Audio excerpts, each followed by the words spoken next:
Welcome to the Irish Farmers Journal Weekly Podcast, brought to you by AIB, backing sustainability in farming. Hello and welcome to this week's podcast. I'm Hannah Quinn Mulligan. Big news this week as Suckler farmers face proposals to slash the national herd. We really need to stop expanding the dairy herd, and if there's any increase in the dairy herd, then you need a bigger reduction in the Suckler herd to make up the difference. And sheep farmer and judge Miles Lambert tells Katrina Kinsella what he looks for in a sheep. You need good quality wool, good bit of structure to the sheep, bit of shape. You don't want a tall, thin, narrow sheep. You want something with a bit of shape to them. You go for something like the wind when you be out. First up, Suckler farmers were in shock this week when the government's Climate Change Advisory Council suggested slashing the Suckler herd and using cap money to help incentivise farmers to reduce numbers. I spoke to the chair of the council, Professor John Fitzgerald, at the launch of the report on Wednesday. Emissions are rising in agriculture and in the economy generally. We're not going to meet our 2020 target. There's no chance of it. Our 2030 target, if we change now and begin to reduce emissions, we can get there. And all sectors have to make changes, and that includes agriculture. There were three scenarios outlined for the Suckler herd in particular. There was a reduction of 15%, of 30% and a 53% suggested. I mean, what scenario would you envision we would need to implement in agriculture? Teagasc also set out a menu of changes which could reduce costs in many cases for farmers and reduce emissions. There's others like the change in fertiliser use, which would be cost neutral, which would make a substantial difference. If all of those were adopted, it would make a substantial reduction. And then if we used our land to plant trees or other things that sucked carbon dioxide out of the atmosphere, all of that could make a big difference. However, it's unlikely that we will be able to do all of that in the time by 2030, and I don't think it would make enough of a difference. So we need to do something else. And if we reduce the beef herd, basically, because farmers are making nothing net out of beef and they're at risk from Brexit and so on, whereas they're making money, a lot of money out of milk. Milk is profitable. So if they use the land which is used for beef production, for woodland or biomass or whatever, they could actually make more money and you'd achieve the necessary substantial reduction in emissions. Farmers are very attached to their annual payment, though, from the EU. I mean, do you see that as being part of the incentivisation for beef farmers? I would expect that you will continue to see farm payment, but there may be more of the payment which will be tied to actually environmentally beneficial work. And you don't want to get rid of all the cattle, like the non-intensive cattle farming has a good value in terms of biodiversity and so on. So you're not trying to wipe out a sector, and farmers aren't going to be forced to do things. It is farmers choosing to do things. And there are obstacles. Farmers could make more money and reduce emissions and shift to alternative land uses. But there are very major difficulties for farmers. So to make this happen, the department will have to talk to farmers, find out what the obstacles, find out what they want to do, and persuade them and say, actually, you could do better and the climate could do better. And so how much we do in terms of herd reduction will depend on how much happens elsewhere in terms of the Teagasc proposals, and in terms of dealing with the obstacles for farmers. And Suckler farmers are going to feel a little bit targeted, but do dairy farmers need to pull up their socks, so to speak, on climate as well? I mean, are dairy numbers exactly where we want them to be? Can we afford further expansion for climate? We really need to stop expanding the dairy herd. And if there's any increase in the dairy herd, then you need a bigger reduction in the Suckler herd to make up the difference. And dairy farmers, there are things that they can do which would make it more efficient and reduce emissions. But the amount that they can do there is not huge. So the reason for protecting dairy farming is because it is profitable. And the risks out there for farmers in terms of Brexit are huge. And there are other risks out there in terms of Mercosur, although that's probably very small. There's artificial beef coming along. There are a whole range of other risks. So beef production is risky as well as not being profitable. So helping farmers to find a better way of making an income, a more reliable income, a bigger income, seems to me to make sense. Some people are going to question the stats and the research that was used in this report to come up with the figures and the suggestion to reduce the suckler herd. I mean, what are you going to say to those people? Well, we're not just producing our annual review report, but we're publishing today a working paper, very detailed, which sets out the research that in making our recommendations, we bring together the research that's available. And there's a lot of research available which has helped us reach our conclusions on this. So it's documented there for anybody who wants to read it. It's a long read. Professor John Fitzgerald there. Well, the Irish Farmers Journal open day was in full swing on Tullamore Farm on Wednesday, and Irish Country Living reporter Anne O'Donoghue spoke to farmers to get their take on the idea of reducing suckler numbers if their cap payments were maintained. Yeah, I would reduce numbers, yeah. It would suit my system, yeah. I have land away from the house and I need a lot of stored cattle for it to be just simpler to buy them. I think there would be opposition to it. It's a kind of a two-pronged thing here, like the guy that's producing, that has a suckler cow, he's not getting paid for the stock that he is breeding off them, right, which are top-class animals, right? I don't want to be critical of the dairy herd, but I think there's too much of the dairy influence coming into the beef finishing situation, and maybe there should be something else done to deal with that aspect. Well, I suppose in our case we're after getting on a bit more land, so we're actually expanding our numbers, and I suppose with all the people who are leaving sucklers now, might be no harm to kind of go against the grain of that and maybe go on a few more, because maybe the quality of cattle might be less there in a couple of years' time and you might get paid well for better quality cattle. So I suppose that's the way we're looking at it at the moment. That's very interesting. So where others are bowing out, you're kind of looking at it might be an opportunity for you? Yeah, sure. Look, I know like there's different things, say do this and do that, but sometimes it's very better to stand still, let the dust settle, and then after that make up your mind. But we won't stop what we're doing straight away anyways, and at the moment we're making a bit of money, but not breaks, but then keep your costs low is the main thing, and go from there then. Thanks very much, Gerard. And please God clear will in all Ireland on top of all that at some stage. Food for thought there on climate change. And of course you can read a full breakdown of the report's proposals in this week's paper. Well, now moving away from Ireland, our resident tillage expert Stephen Robb is off on his travels in Canada, but thankfully for us he still found time to send us back some material for the podcast. Stephen met up with Randy Jacques, Assistant Deputy Minister for Agriculture in Canada, and he found out what made Ontario unique in the world of grain production. Okay, so what I would say about Ontario is we are sort of unique within North America as far as our geographic, the diversity of the soils and the microclimates, the weather patterns that result from the Great Lakes and the cooling and warming, access to water, put all those things together, and the province as a whole actually has one of the lowest risk profiles.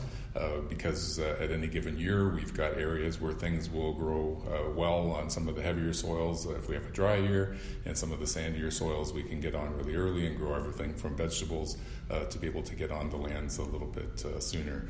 We have a lot of infrastructure relative to drainage and irrigation.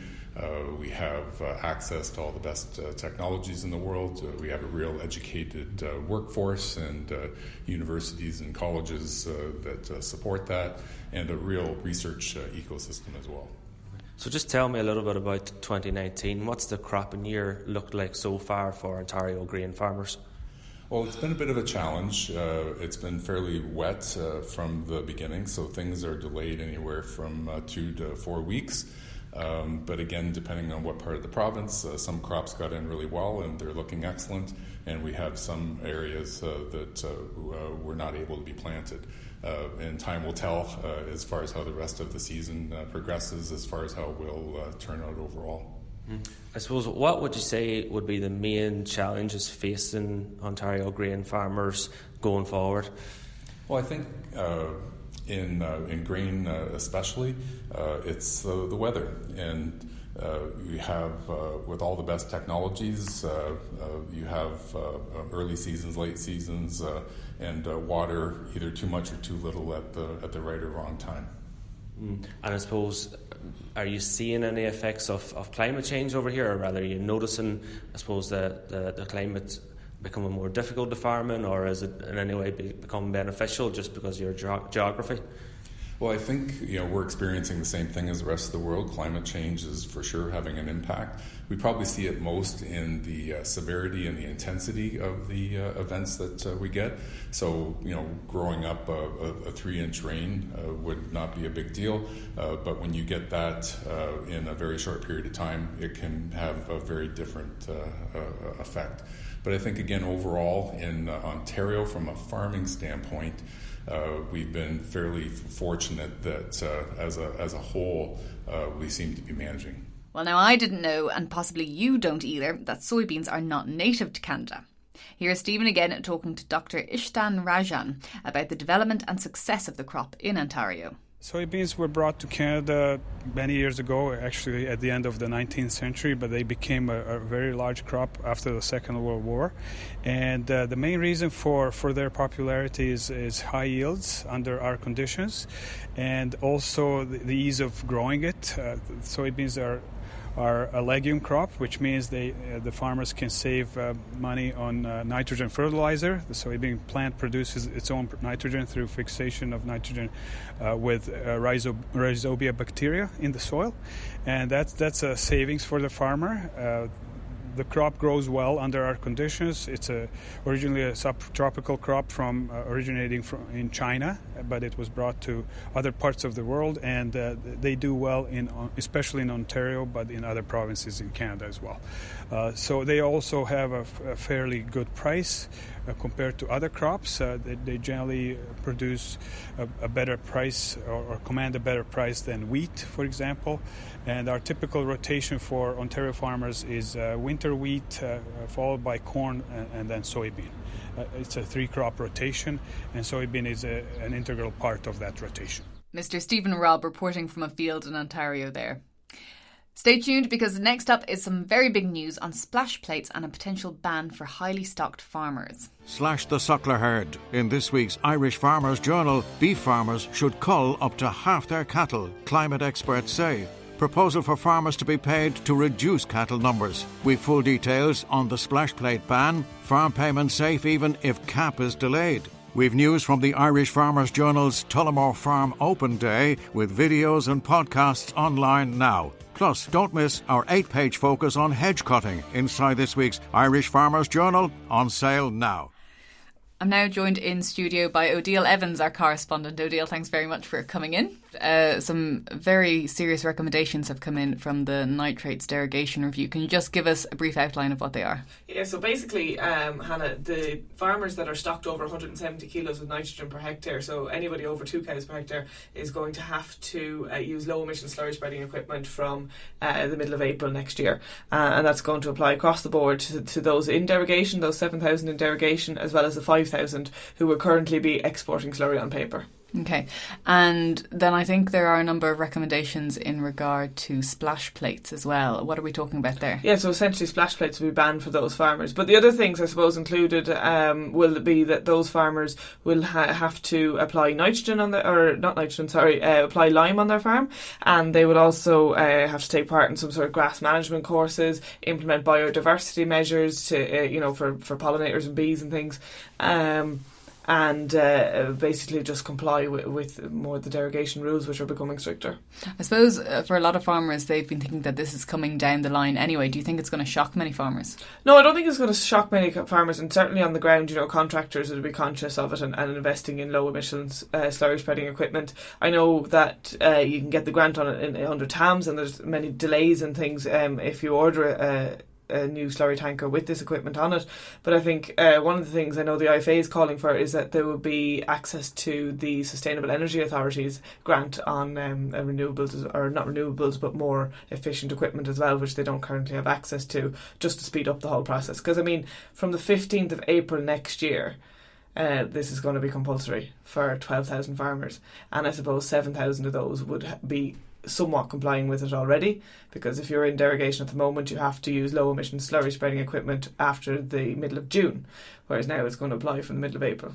12,000 farmers, I'm assuming that they're mainly dairy farmers. Are they going to feel like they're being targeted? Yeah, so like I think it's 20% of the cows in the national herd are classified as on derogation farms, and there's another 13% that are stocked over the 170, and then that's on a smaller proportion of the land base than those that aren't in derogation. So the minister has made the point that, you know, these are very important farmers. They're intense, but they're, you know, highly productive farms, and they're important to Irish agriculture. But ultimately, you know, water quality reports haven't shown improvement over the last number of years, and something is going to have to be done on that before, you know, a complete ban is put on anybody stocking over 170. So the other thing I suppose to note is that the measurement of how much organic nitrogen a cow produces hasn't changed, so that stayed at the 85 kilos, and that was a worry coming up to this, that they would change that organic nitrogen level produced per cow, and that would ultimately mean that a lower stocking rate altogether.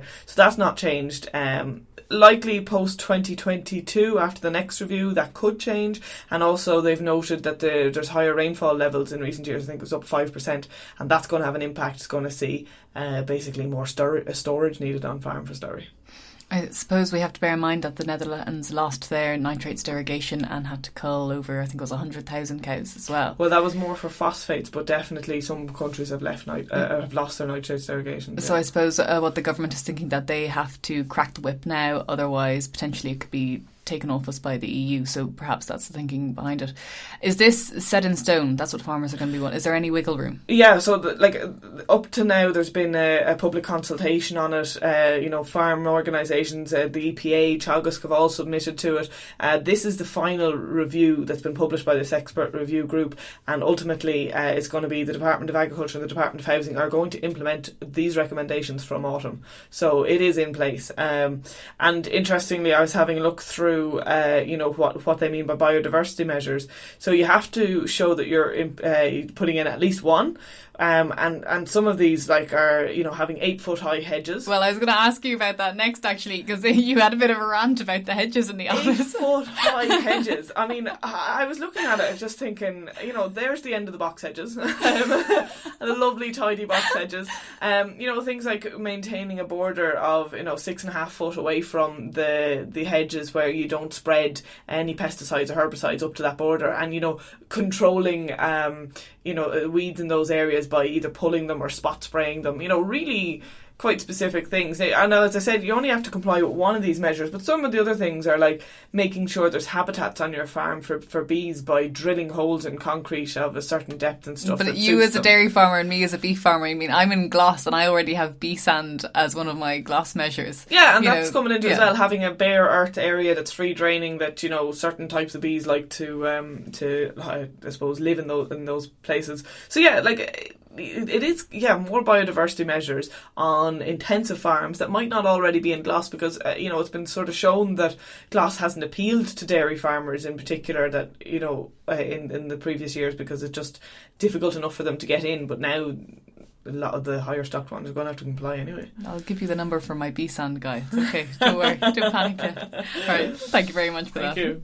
Stay tuned, because next up is some very big news on splash plates and a potential ban for highly stocked farmers. Slash the Suckler herd. In this week's Irish Farmers Journal, beef farmers should cull up to half their cattle, climate experts say. Proposal for farmers to be paid to reduce cattle numbers. We've full details on the splash plate ban. Farm payments safe even if cap is delayed. We've news from the Irish Farmers Journal's Tullamore Farm Open Day, with videos and podcasts online now. Plus, don't miss our 8-page focus on sheep and hedge cutting inside this week's Irish Farmers Journal, on sale now. Every livestock man or woman has their own way of judging stock. Katrina Kinsella was speaking to Miles Lambert, who was judging at a Tullow Sheep Breeders' annual Pairs Night. Miles described what he looks for in a sheep. Well, Miles, you were judging here this evening, so just what made up your mind for the sheep you selected as winners this evening? Good quality heads, good bone to them. Wool must be good and tight, most important. It's like everything else, if a coat doesn't fit right, you shouldn't wear it, and it's the same with wool on a sheep. You need good quality wool, good bit of structure to the sheep, bit of shape. You don't want a tall, thin, narrow sheep. You want something with a bit of shape to them. You go for something like the women when you be out. Well, you're obviously a sheep man. Are you farming sheep at home or? I have a farming sheep for years. I used to lamb a lot of ewes, but due to lack of help, I decided to turn my hand to fattening hoggets, which in the past year wasn't a good idea. Look, we bought hoggets in February, and they couldn't make what they cost in March, April and May for that matter. So we lost the feeding on top of everything else and the hard work. And even though the weather was good, it's too much work for only to get your funds back, not to get your expenses back. So going forward, what is your view on the sheep market and your own farming and interest in sheep? Do you think you'll stay at it or? Going forward, I think sheep is probably a safe bet. But the problem with sheep is there's no young people want them because of the work. There's no people who want to stay at home on a Saturday night to watch a ewe lambing. I made a statement at a sheep meeting 25 years ago. I was the youngest man in the mart at 25 years of age. I'm now 50 years of age, and I'm probably still the youngest man in the mart. So that just shows you there's no young people, even though there's people doing the sheep courses and all, but go to the sales and you don't see them out. Even here this evening now, just going by the crowd that was here, there was a small number of younger people, but nonetheless there was still a couple of young lads and ladies helping their Well, they like to come fathers. for the show, but when it gets down to the dirty days, winter days, coming out with 20 or 30 fat lambs to sell, you don't see the young people. Now maybe the young people's at home doing the work, but it's not like it was years ago. You have sheep sales starts now at 10:30 in the morning, they're over again 12:30, 1 o'clock. I remember in Scarty back in 25 years ago, they started at 9 o'clock in the morning, and in the month of February, March, April and May, they finished at 9 o'clock in the evening. So, the big change. If we had the numbers today that we had back 20 years ago, you wouldn't sell raffle tickets for them. And Miles, will you be judging at the next show and sale here in Tullomar? Well, sure, if I don't get shot for the mistakes I made this evening, I'm sure if Eric is kind enough to invite me back, sure we'll have to come back. And going forward, what would you be looking for the same kind of qualities for the sale going forward? Look, the sale here on the 7th of August, there'll be 10 sheep in a pen. They must be matching. There's a simple way of describing them. There must be 10 like peas in a pot. And if there's 9 black ones and 1 white one, in my opinion they're out. They're not 10 matching sheep. So they have to be matching equal quality, equal colour. Katrina also spoke to young sheep farmer Dylan Leyburn from Tullow, who won 2 classes. I suppose I had a Suffolk Cheviot pair of ewe lambs. They came second in their class, and I had a pair of pure Cheviot ewe lambs, and they came first in their class. So you're obviously happy enough with your results here this evening? Yeah, I wasn't expecting it now, to be honest. Never won anything like that before. I suppose, there was serious quality in both classes, and I suppose anytime you get any prize in the class, I suppose it's a good day, isn't it? And how long are you sheep farming, Dylan? And been sheep farming all my life, I suppose, since I could walk. I was always into them. I don't know why, madness really. But are you farming home with your father, or is it just yourself? No, we're in a farm partnership there last year, so yeah, I'm home farming with my dad. Is it just sheep, or are you? No, we've sucklers as well. Sheep and sucklers. So it's bad and worse, yeah. And obviously you're a young farmer going forward in the industry. Where do you see sheep farming going? It's hard to know. I suppose there's very few people my age getting into sheep, and everyone seems to be kind of exiting it. So with current prices, I suppose you can't really blame people getting out of it. It's not really sustainable. But I don't know. I honestly don't know. Have to see what the future holds. It's obviously a vocation to be a sheep farmer nowadays. Yeah. On a Saturday night during lambing season, when you're sitting in watching a couple of ewes lambing and all your friends are going out, it's not exactly an attractive job, I'd say. How is there any way that you think it could be made more incentive to get them into sheep farming? I suppose the price is probably the main thing. I suppose we all kind of have to knuckle down during lambing and calving for a few weeks. I suppose the Saturday night aspect of things, I personally I don't mind it. I suppose price, going forward at the moment, I think they're $4.70 or $4.80 base price for lambs in the factory. So it wouldn't be attracting young people into it. You're getting lambs into spot 95 or €6 fat. So there's not a great margin there. So I can't blame young people getting out of farming, or out of sheep farming. Sorry, not farming, sheep farming. And Dylan, what does the rest of the summer hold for you in terms of farming and shows and stuff? Will you be attending any other local shows? No, I won't be attending any more shows. I'll just be prepping Yo Lambs for the show on sale here in Tullow it's on the 7th of August, Wednesday the 7th of August. So I'll have Yo Lambs and Hogget Joe's for sale at that, so it's just kind of prepping them for that. Well, some of you will be aware that it is IFA election season, and O'Deal Evans visited Angus Woods in his home as he announced his candidacy for IFA president. Well, I mean, first of all, we haven't just got into the situation we're in regarding farm incomes in the last couple of years. You know, this has been a long-term issue, and it has been coming and coming and coming for quite a number of years. With just the Brexit crisis, I suppose, really has put it to the fore, and the uncertainty around that, particularly in the beef sector, but there's concerns obviously in other sectors as well. That's really driven us to the fore, and people are concerned about their future as well as very much their day-to-day. So that's driven us to the fore. IFA, we have a key role to play in any of this. I mean, what we're seeing, I suppose, the challenges are multifaceted. You see challenges at local level, you see challenges at national level, and you see challenges at European level. And there's no one better prepared and better organised to try and deal with those challenges than IFA. Obviously, with Wicklow, you've got some other high-profile people around you, with Tom Short, the local regional chairman, and things like that. Where are you hoping to see that support come from? Judging from the phone calls that I have been getting over a sustained period, not just in the last couple of weeks, but over a sustained period, pretty much since I first was elected Livestock Chair, the calls have been coming from all over the country and offers of support. There is obvious challenges in terms of running an election campaign for IFA, given the size of the constituency that you have to cover, and given the farm income difficulties and the pressure on farmers to have off-farm jobs to try and keep things afloat. It's clearly going to be a massive job to run a campaign over the whole country. But I'm up for it. I believe I have a strong team. I have a very supportive family and friends around me. So yeah, I've never shirked a challenge in my life, and I'm certainly not going to start now.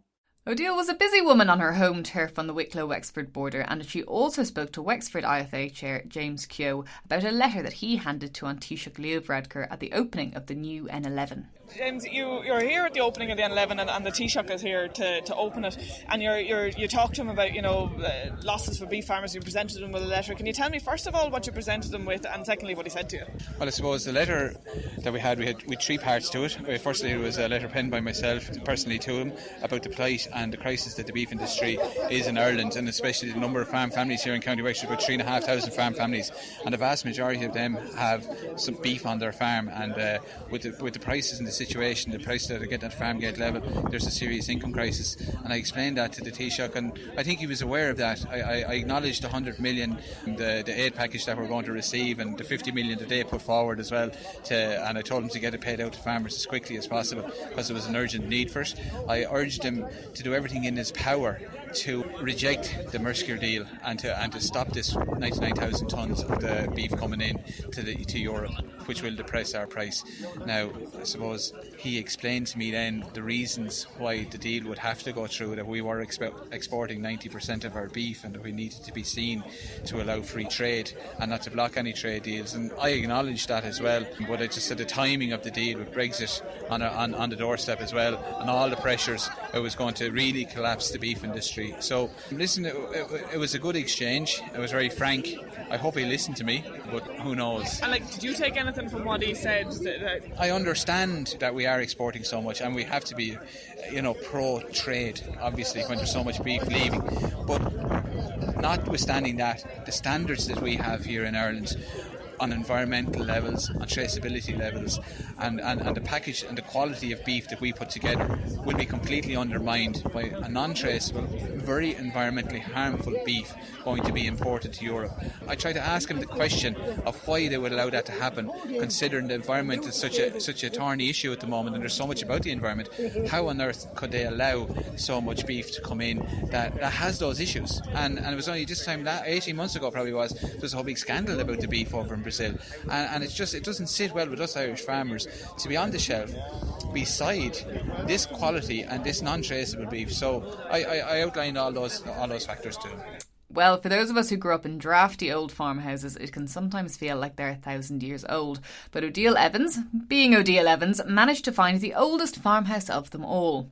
Archaeologists discovered a Neolithic farmhouse when carrying out test trenches on the new M11 Gorey to Enniscorthy bypass. Our correspondent Odile met with Bernice Kelly from the Transport Infrastructure Ireland to find out what has happened to the remains. Well, I'm Transport Infrastructure Ireland's project archaeologist for this road scheme, so my job is to manage all of the archaeological aspects of the road. What got me into archaeology? I suppose when I was 6 or 7, my dad used to bring me to visit castles and old megalithic tombs where he lived in rural West Cork, and I was just fascinated about who built these fantastic monuments and how did they keep standing for so many years, and I suppose that got me into it. We went out on the ground in 2010 with a team of archaeologists that were hired by Wexford County Council, and these archaeologists excavated thousands of metres of test trenching across the route. Here on the M11 we had an excavation of a 5,500-year-old Neolithic farmhouse, which is the oldest farmstead in County Wexford so far, and when we took soil samples from the ground there and had them analysed, we found multiple grains of barley, of wheat, and a very primitive type of wheat called emmer. So it's very exciting to figure out through this specialist analysis what people were eating and what foodstuffs they were using in their everyday life. And was that during this project? During this project, wow, yeah. Okay. And what did you do with it? Or is it? So again, this house was discovered by means of this exploratory test trenching that we always do on all of our road projects.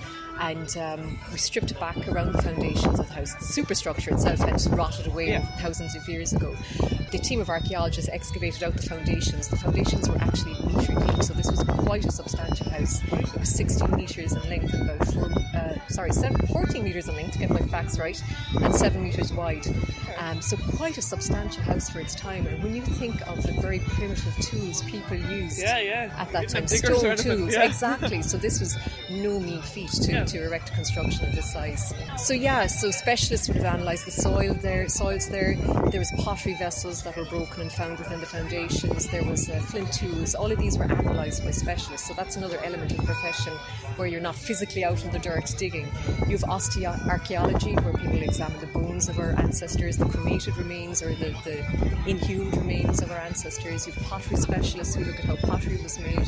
So that's another element of the work. And what do you do with that house now? I assume it's built over. So the house has been what we term preserved by record, which means it's been fully excavated, recorded, and a report has been prepared for submission to the Department of Culture, Heritage and the Whale Hunt. And all of the excavation reports from this scheme will be made available online in the near future. The finds from the scheme have been housed with the National Museum of Ireland. We've already had an exhibition of some of the more robust finds from the scheme in Enniscorthy Castle, and that was very well attended by the local community, and particularly the farmers on whose land these finds were discovered. They were fascinated to think these were 30 centimetres to a metre down, in our ground. Odile in full archaeology nerd mode there. Well, that's it for this week. Thank you very much for tuning in. And if you do want to contact us, you can email podcast@farmersjournal.ie. I'm Hannah Quinn Mulligan, and the sound engineer this week is Jerome Dunn.